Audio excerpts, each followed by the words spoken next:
迎着霜，你的跟紧我这片土壤，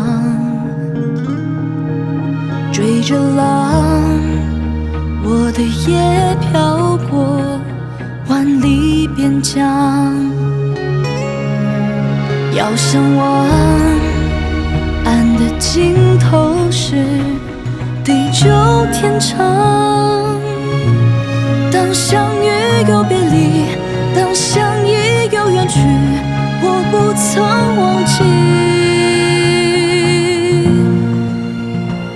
剪影刀光，划破斑驳的天空，夺下的梦，破碎在风中，长风破浪，看千帆横渡桑田沧海，戎装红装飞扬，逆过冰雪难量，忘了有缘一场，唯愿你在身旁，不负春光，就算天边相连，陪你天涯中间，看萤火落双肩，红尘无悔无憾。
阿弥，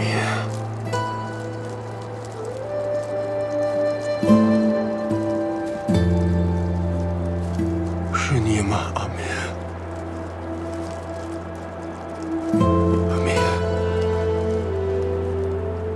真没想到还能见到你，这是梦吗？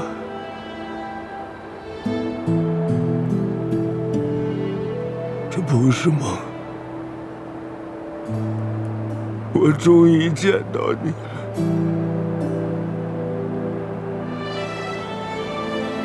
你心里怪我吗？怪我没来得及回来救你。你不怪我，可是我心里头，我一直怪我自己。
此。你们可以进来了。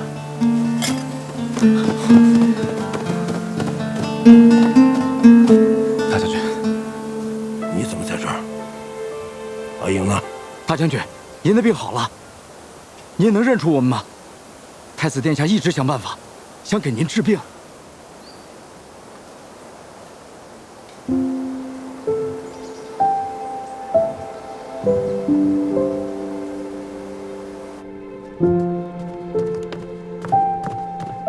阿爹，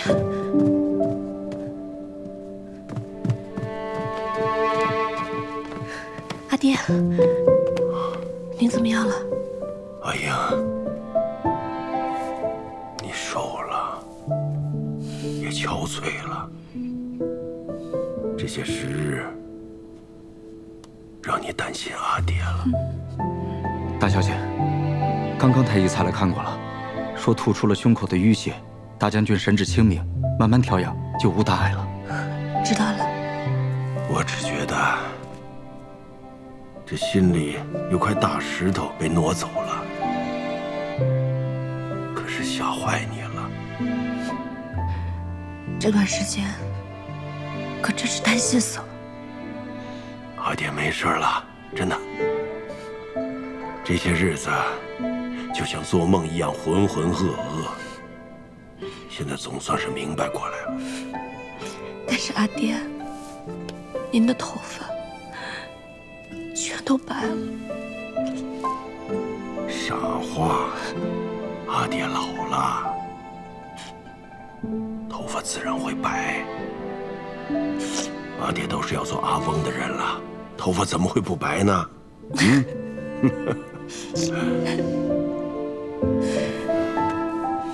您舒服点没有？好多了。好了就好。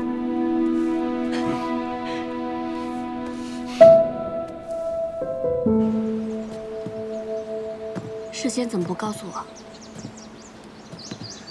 这法子，太医说会很冒险，只怕会适得其反。其实我心里也七上八下的。你说要有个万一，我该如何面对你？但是后来我想，崔大将军是个用兵极勇之人，若他知晓，定然肯冒这样的险。于是，我便让穆仙鹤变了一场戏法，果然，这一击便将他体内的淤血激了出来，人也就变清醒了。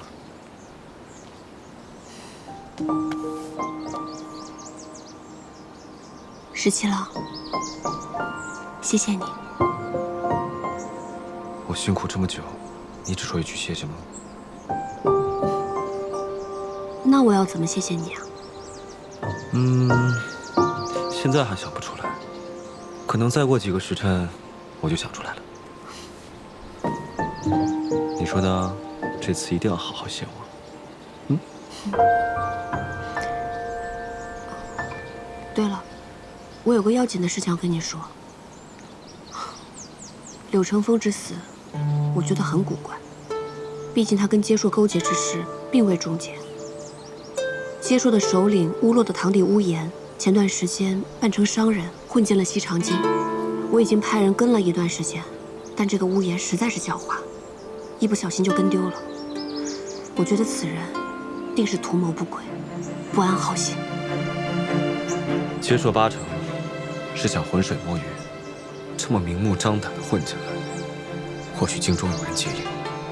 我让长安、万年2个县的捕快清查一下文牒，看能不能打草惊蛇，让他们露出马脚。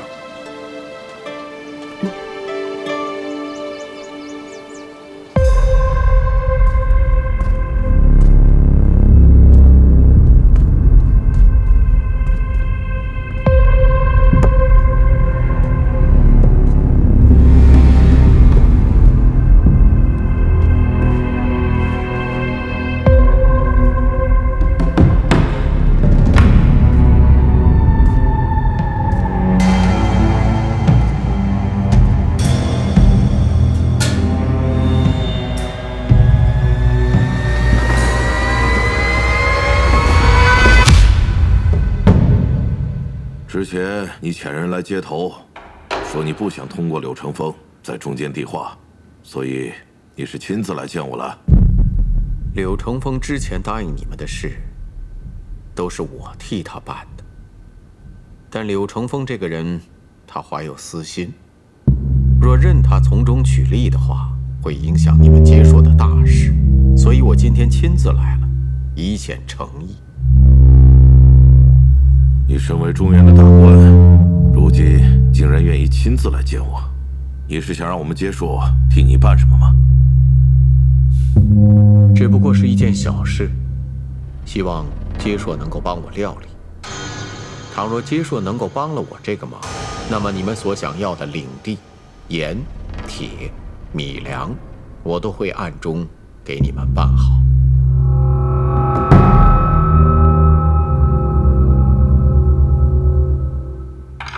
什么事？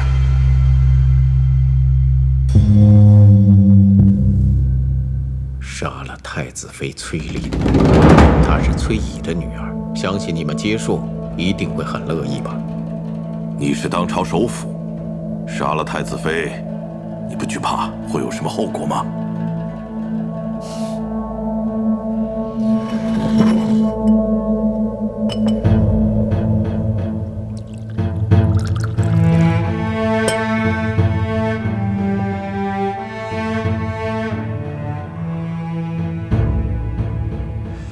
无言大人不会失手吧？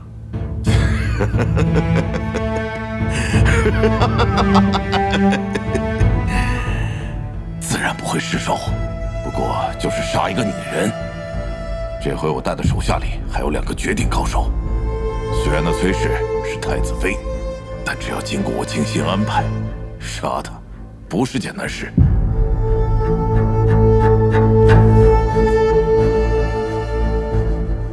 好，那么从今日起，我与接硕便是盟友了。接硕所求，我一定会尽力；但我的所求，也希望接硕能够尽力。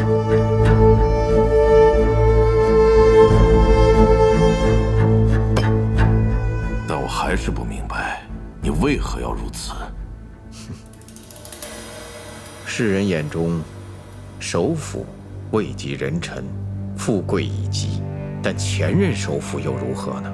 办完了治水征西2件大事之后，累出一身病来暂且不说，还闹得君臣不和，最后落得个身败名裂的下场。家族子孙都发回原籍去种田。唉，当今天子是个糊涂的君王，昏懦无能且没有主见。我虽为相，且女儿在东宫做良娣，可是我们顾氏合族的荣宠前途，总不能寄托在这样糊涂的君主身上。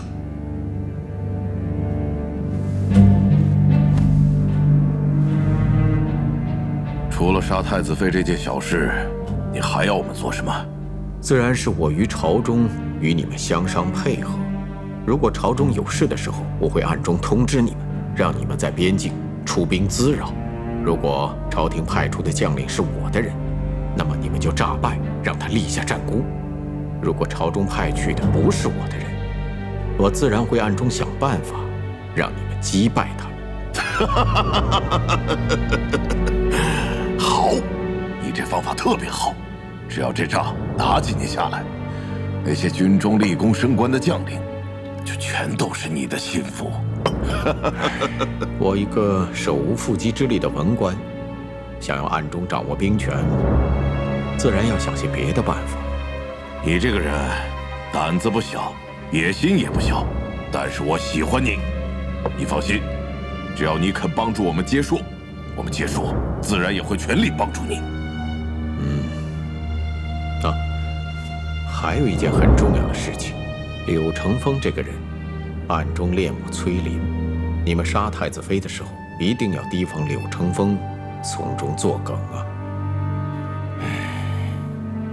这些时忽然西长京中，加紧集合文牒之时，风声很紧，难以存身。为此，柳成风向我献计，要劫掳太子妃。他想劫了太子妃，与太子妃远走高飞。如此，用你们的话说，不妨将计就计，将那崔琳揭露出来杀了。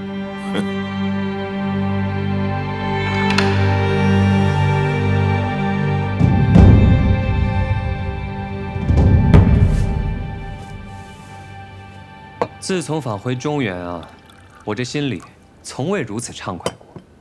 如此，尽可以利用乌洛，只要带走阿莹，我便可和她远走高飞，往后就远离这一切纷扰。幸公子，达成所愿，顺心如意。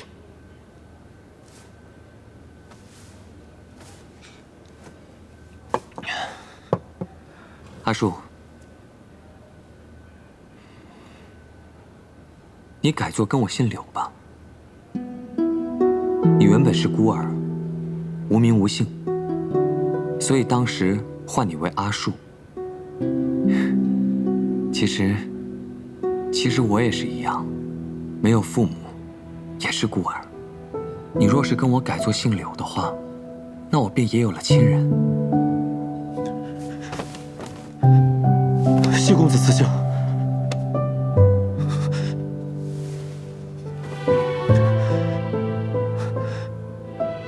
柳树，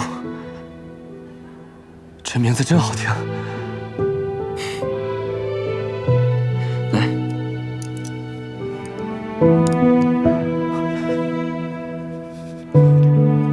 快吃。好，多吃点。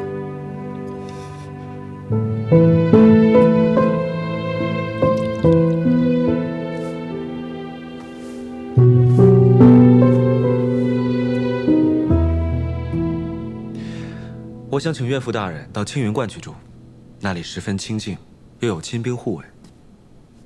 而且，玄泽也住在那里，这样岳父大人闲来无事，还可以教教玄泽。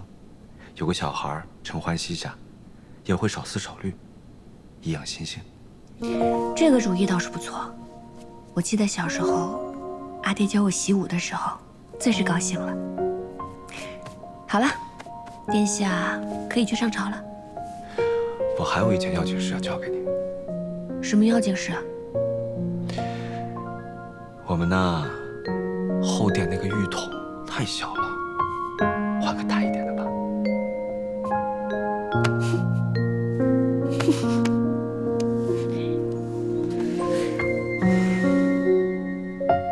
好了，该去上朝了。不上了。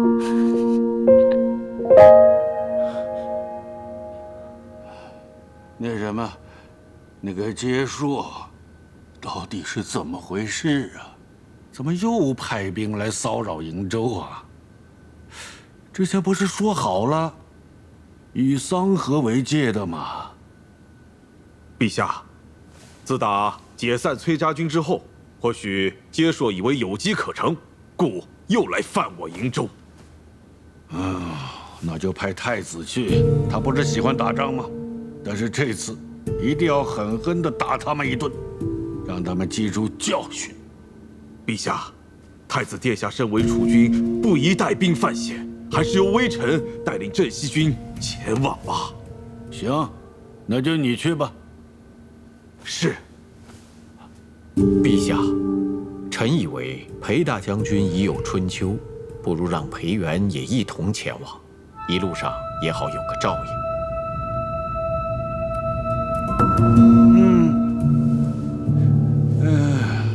故乡说的有理呀，这当父亲的年纪大了，可不得儿子照应一下吗？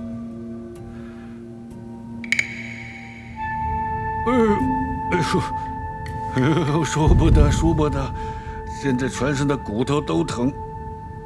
这余下的公事，就着太子看着办理吧。哎呦，哎呦，哎呦，哎呦！是。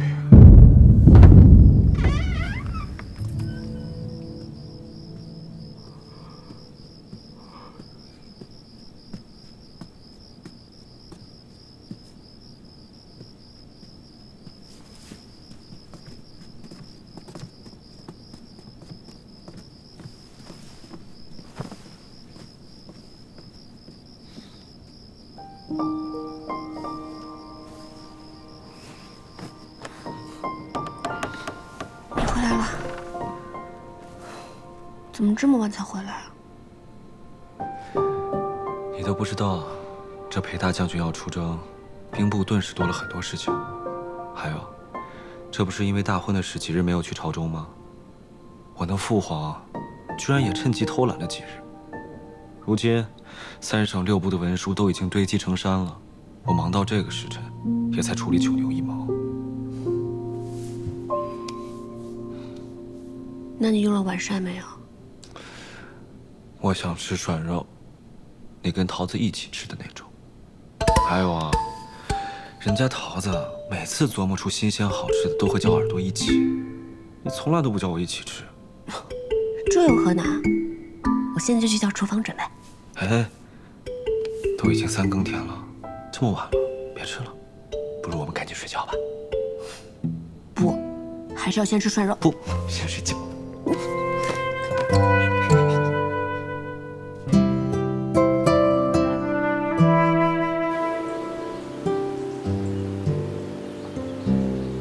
您就是传说中的崔大将军吗？我听过您好多故事，雪夜围街槊，大战沁水泉。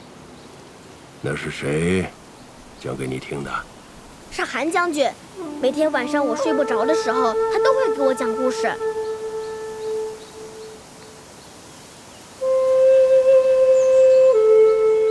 崔大将军，您的刀法天下闻名，韩将军教过我一些剑法，我能跟您学刀吗？自然可以啊，来，你看好了。好，来。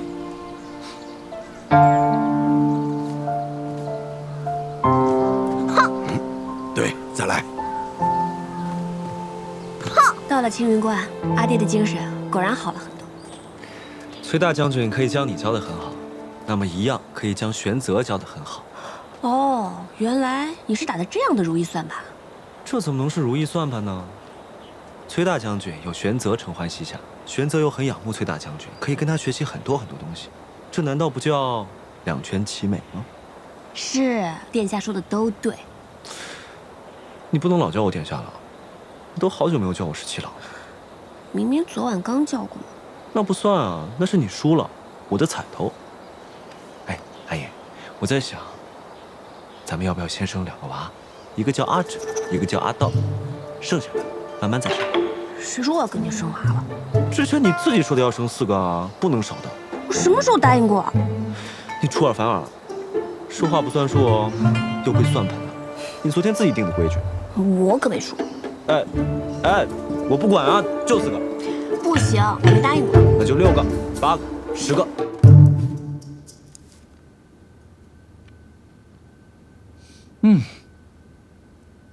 这丰银楼的制肉啊，真是百试不厌。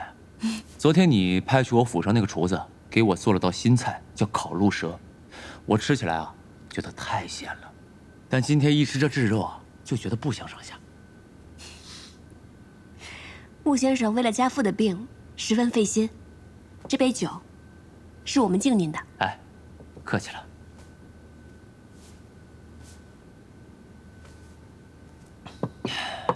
哎，对了，我听说这瀛州有一种大黄鱼，出自极冷之海，而且每年到了春夏时刻速降而上。这黄鱼鱼刺十分美味，哎，可这么多年啊，我还从来没吃过。你既然姓崔，不如你替我弄些黄鱼子吃吃吧。必当尽力。好，那就这么说定了。你帮我弄黄鱼鱼子吃，我再送2位一个戏法，如何？真的吗？那可太好了！我一直问阿爹，他到底看到穆先生什么样的戏法，他无论如何也不肯跟我说。世人都说穆先生变戏法犹如神仙，那今天总算能大开眼界了。你是不是喜欢萤火虫？先生怎么知道？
我就用这小小的把戏，祝贺2位新婚之喜吧。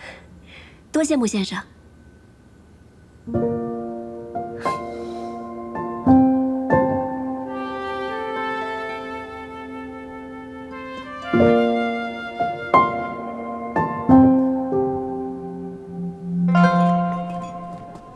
两位，今日吃的可好啊？特别满意。谢过客人。哎，今日南边来了很好的活鲈鱼，客人要带一条回家做鱼块吗？好，那就带一条。客人上次花费重金才买得一条鱼，今日又给了我们肉多赏钱。我们掌柜说呀，今日这条鱼是柜上送给客人的。客人上次说家中并无算盘，我们掌柜说呀，这把算盘也是送给客人您的。哦，谢谢了。帮我告诉你们家掌柜，他可真是太会做生意了，不愧是西长京第1酒楼，注定生意兴隆。谢谢客人。客人，您的鱼。谢谢。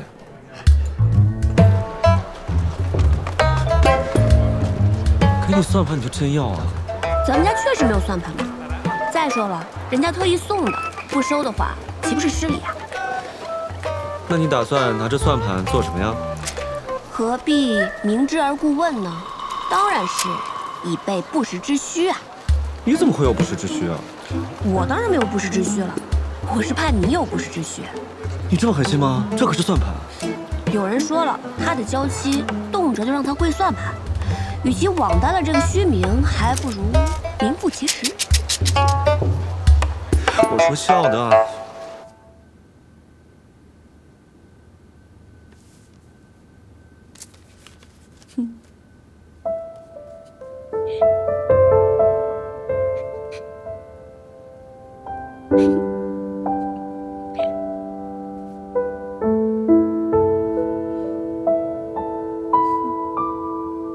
小姐，啊，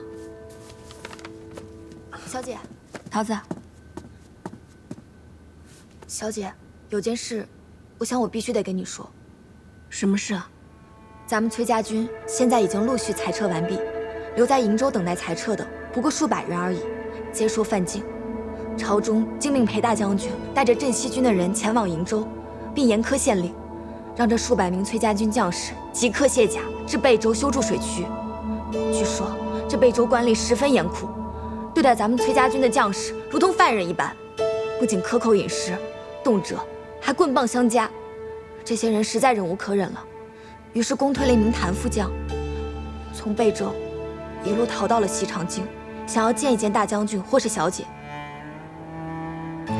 这件事情不要让父亲知道。是。这个谭副将现在身在何处？他是逃出来的，身上还有伤。到了西长京以后，一直在我们崔府附近徘徊。那日我回府里取东西，他认得我，跟了我好长一段路，见我身旁无人，才敢悄悄上前同我说话的。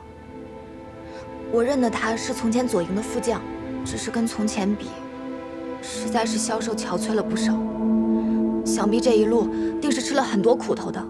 他没有文牒，也不敢住店，说是这几日只能在城外的破庙里容身。小姐，我们要不要把这件事告诉殿下？不，这件事情事关撤裁的崔家军，不要告诉殿下，免得他为难。这样吧，你约一下这位谭副将，去丰英楼，然后咱们2个人假装去吃酒，先见一见他，然后问清楚贝州到底是什么情况。好。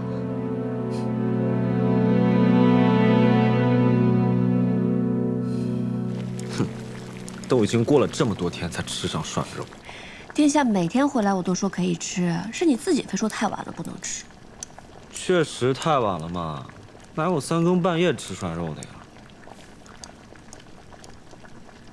哎，今天是个好日子啊，值得纪念。画册呢？快把画册拿出来，把咱们吃涮肉这一幕画下来。不画。那我自己找。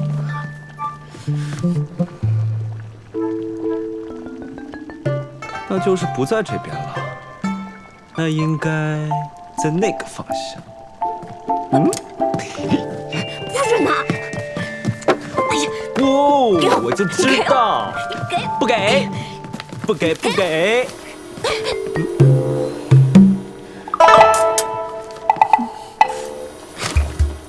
怪不得你不肯让我看，你怎么能乱画呢？我分明就没有跪过算盘。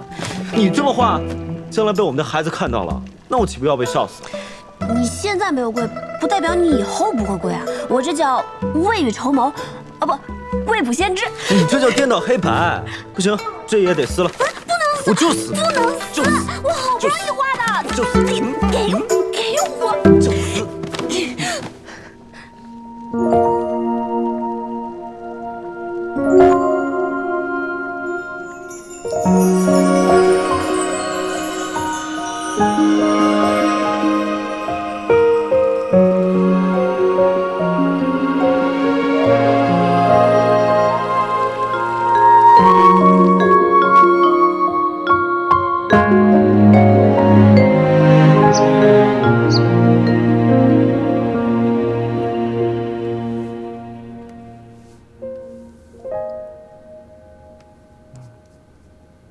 殿下，都已经卯时3刻了，难道殿下从前在军中，也是要睡到日上3竿的吗？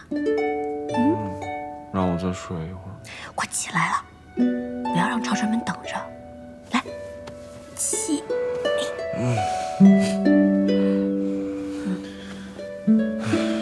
我真觉得这一天好长啊，真的感觉度日如年。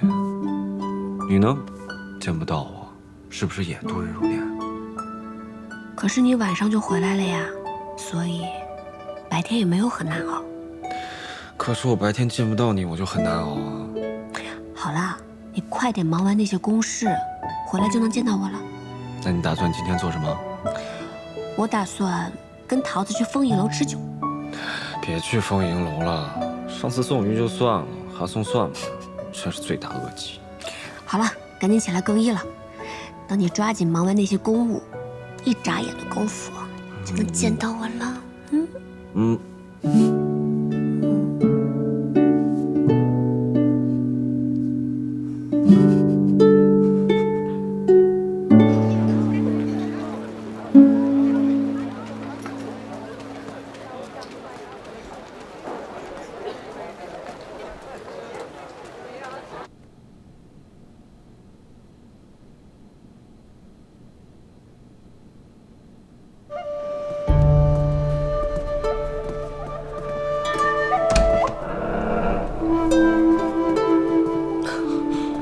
见过大小姐。谭副将，属下以为再也见不着大小姐了。大小姐，大将军可安好？父亲一切皆好。啊，属下受贝州400余名原崔家军将士嘱托，进京前来求见大将军。大小姐，我们没有活路了。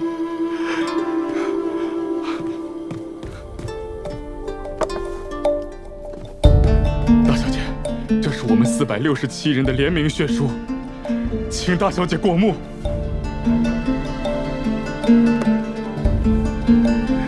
贝州官吏从上到下从来不把我们当人，我们也是忍无可忍，才写下这血书，真是字字血泪呀。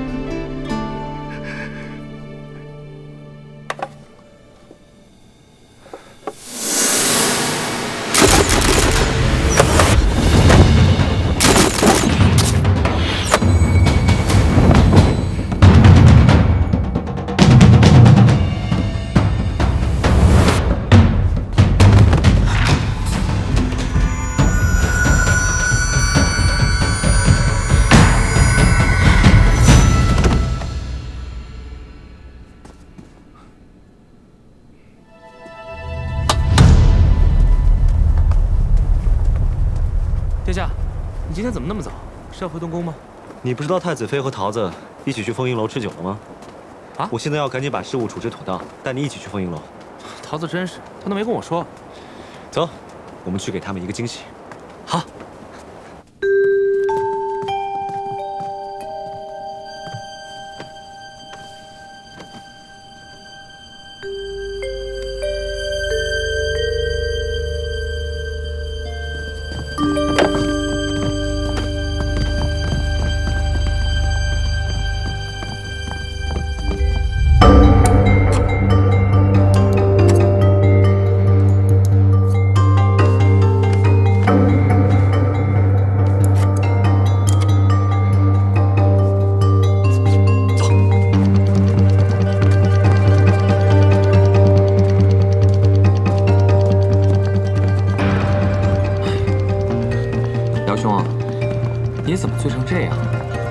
会儿怎么跟弟妹交代？尊夫人确实带了女使来过了，他们今日会见了一位客人，不过没点什么酒菜，在雅间坐了一会儿，然后就走了。坐了一会儿就走了？是啊，也没坐多久，大概1炷香的功夫吧。我进去给他们添茶，就发现人已经走了，还在桌上留了赏钱。那是哪间房？带我去看看。好，我带您上去。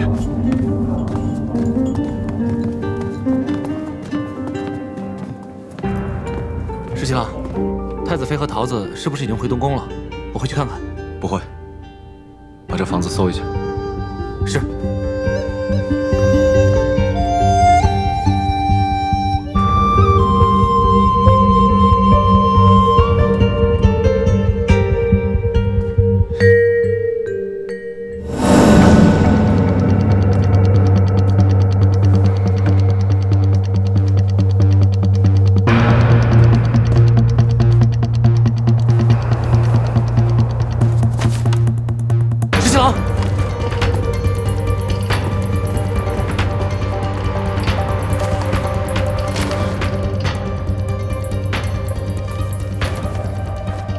长儿，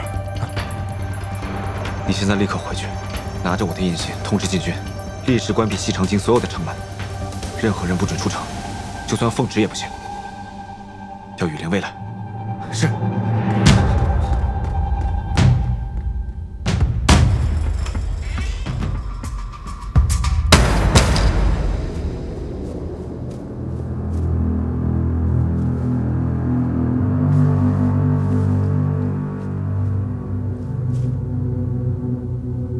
这就是崔琳，崔乙的女儿，李逆的太子妃。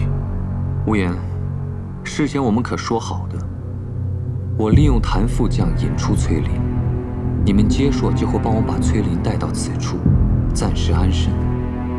然后，崔琳归我带走。到时候李逆发现崔琳失踪，他一定会四处寻找。你们是否能够得偿所愿？趁机劫杀李逆，就要看你们自己的本事了。没错，我答应过你。你也答应过我，事成之后就给我真正的神药，让我服下之后，哪怕我以后再也不吃药，也不会筋骨寸断而死。不错，我也答应过你。那你现在把神药给我，我把崔琳带走。那他呢？任凭你们处置吧。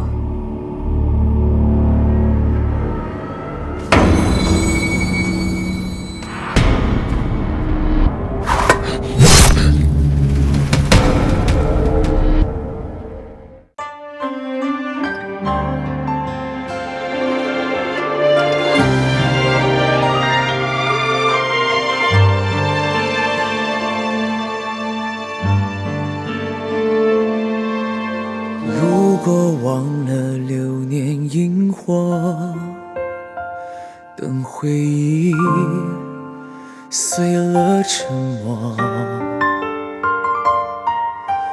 若在你心上的斑驳，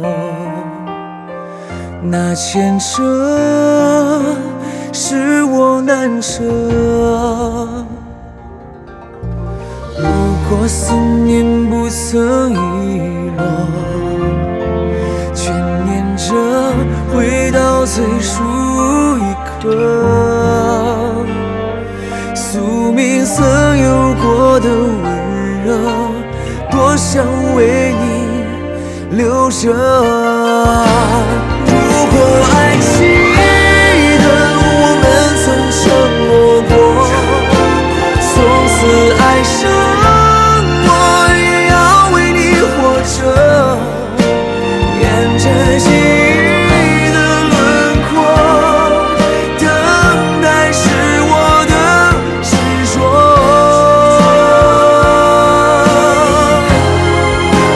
如果爱记得为你受的